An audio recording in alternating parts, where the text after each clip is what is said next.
السلام علیکم ورحمۃ اللہ وبرکاتہ۔ اور ساتھیوں کیسے ہیں؟ امید کرتا ہوں کہ خیر و عافیت سے ہوں گے۔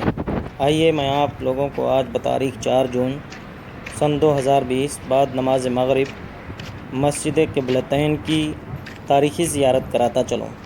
یہ دیکھیے، یہ جو ہمارے سامنے مسجد ہے یہی مسجد قبلتین ہے، جس کا پرانا نام مسجد بنو سلیمہ ہے۔ یہ مسجد نبوی شریف سے تقریباً 3 میل کی دوری پر واقع ہے۔ یہ مسجد تاریخ اسلام کے ایک اہم واقعے کی علامت ہے۔ ابتدا میں مسلمان بیت المقدس کی طرف رخ کر کے نماز ادا کرتے تھے۔ حضور اکرم صلی اللہ علیہ وسلم جب تک مکہ مکرمہ میں تشریف فرما رہے یہی دستور رہا۔ پھر آپ جب مدینہ منورہ تشریف لائے تو مدنی زندگی میں تقریباً 16 یا 17 مہینے آپ صلی اللہ علیہ وسلم نے بیت المقدس کی طرف متوجہ ہو کر نمازیں ادا فرمائیں، لیکن ان تمام عرصے میں حضور اکرم صلی اللہ علیہ وسلم کی دلی تمنا رہی کہ مسلمان حضرت ابراہیم علیہ السلام کے ذریعے تعمیر کردہ خانہ کعبہ کی طرف رخ کر کے نماز ادا کریں۔ یہی وجہ تھی کہ جب بھی آپ باہر نکلتے تو اپنے چہرے کو آسمان کی طرف ادھر ادھر پھیرتے۔ بالآخر ایک روز عین نماز کی حالت میں سورہ بقرہ کی آیت نمبر 144 نازل ہوئی، جس کا ترجمہ کچھ یوں ہے کہ ہم آپ کا چہرہ بار بار آسمان کی طرف اٹھتا دیکھ رہے ہیں تو ہم ضرور آپ کو اس قبلے کی طرف پھیر دیں گے جسے آپ پسند کرتے ہیں۔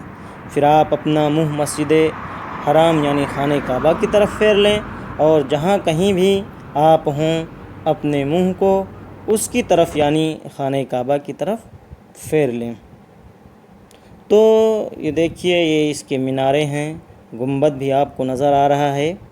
اور آئیے ساتھیوں، کیا آپ تمامی حضرات کو معلوم ہے کہ اس مسجد کا نام مسجد قبلتین کیوں رکھا گیا؟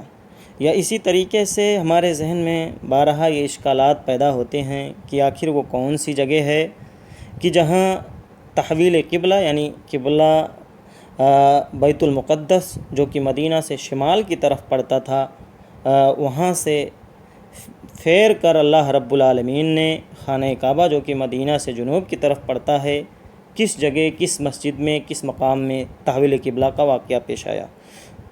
تو آئیے میں احادیث کی روشنی میں آپ تمامی حضرات کے سامنے پیش کرتا چلوں۔ سب سے پہلے وہ روایت میں آپ کے سامنے پیش کرتا ہوں جسے یحییٰ عثمان بن محمد سے روایت کرتے ہیں کہ رسول اکرم صلی اللہ علیہ وسلم نے ام بشر بن برا کی بنو سلیمہ میں زیارت کی، تو انہوں نے یعنی ام بشر نے آپ کے لیے کھانا بنایا، آپ اور آپ کے اصحاب نے اسے تناول فرمایا۔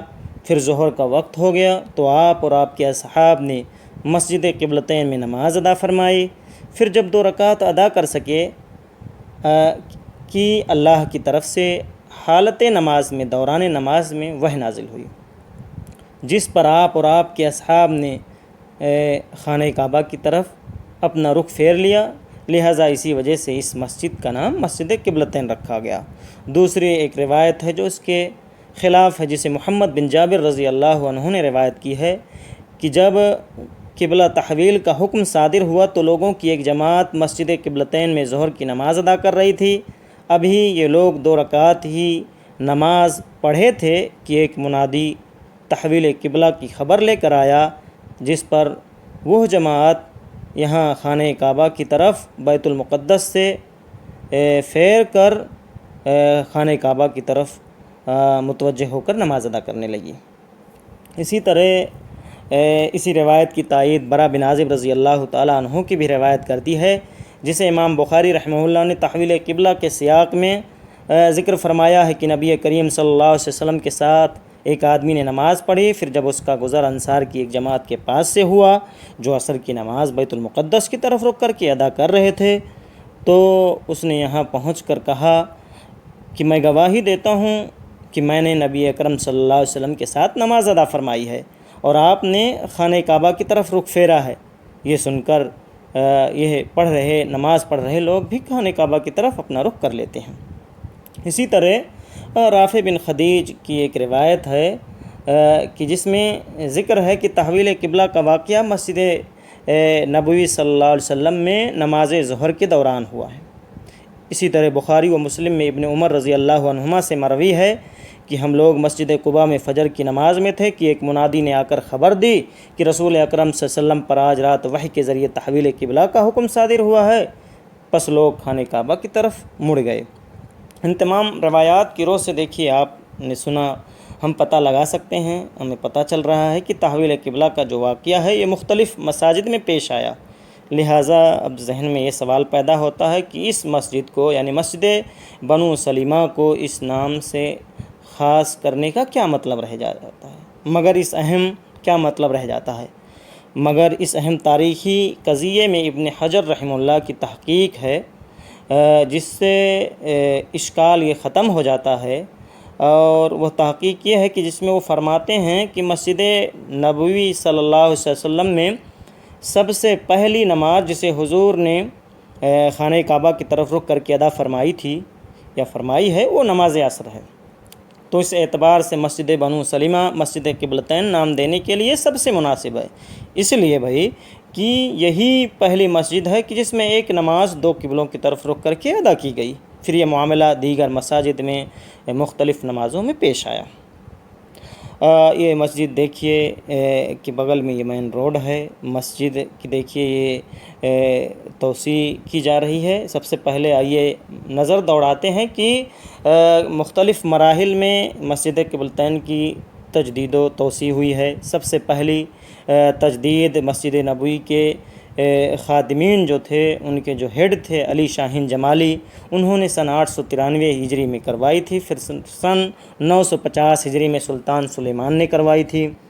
اس کے بعد سعودی حکومت نے الحمدللہ مختلف زمانوں میں اس مسجد کی توسیع و تزئین کاری کروائی، اس کے ممبر و محراب اور گنبدوں کو سنوارا، اور ابھی آپ نے دیکھا ہوگا فوٹو گزرا ہے جو کہ مدینہ منورہ کے گورنر تھے جن کا نام فیصل بن سلمان ہے۔ انہوں نے ابھی الحمدللہ یہ میں آپ کو بتاتا چلوں کہ انہوں نے مسجد قبلتین ڈیولپمنٹ نامی ایک پروجیکٹ تیار کیا ہے اور اسے شروع بھی کیا ہے، جو کہ الحمدللہ مملکت سعودی عرب کی طرف سے حجاج و زائرین نے مدینہ منورہ کی سہولت کے لیے ایک بہت بڑا اور اہم قدم ہے۔ اس پروجیکٹ میں 50,000 میٹر مربع زمین شامل کیا گیا ہے۔ یہ پروجیکٹ 3 مرحلے میں مکمل ہوگا۔ پہلے مرحلے میں 12,200 میٹر مربع کمپلیٹ کیا جائے گا۔ مختصر میں آپ کو بتاتا ہوں تاکہ ویڈیو لمبا نہ ہو، جس میں 3 پروجیکٹ شامل ہیں۔ نمبر 1 پبلک برج پل جسے کہا جاتا ہے، جس کی مسافت 8,000 میٹر مربع ہوگی، جس میں وضو خانے اور واش روم کے 4 فلور ہوں گے، 61 وضو خانے اور 100 سے زائد جس میں واش روم ٹوائلٹ ہوں گے۔ نمبر 2 نماز ایریا، جس کی مساحت 900 میٹر مربع ہوگی۔ یہ ایریا اسپیشل نمازیوں کے لیے ہوگی کہ جس کے کمپلیٹ ہونے کے بعد انشاءاللہ العزیز 4,000 مصلیان کرام کے بیک وقت نماز بجماعت ادا کرنے کی کیپیسٹی اور گنجائش ہو جائے گی۔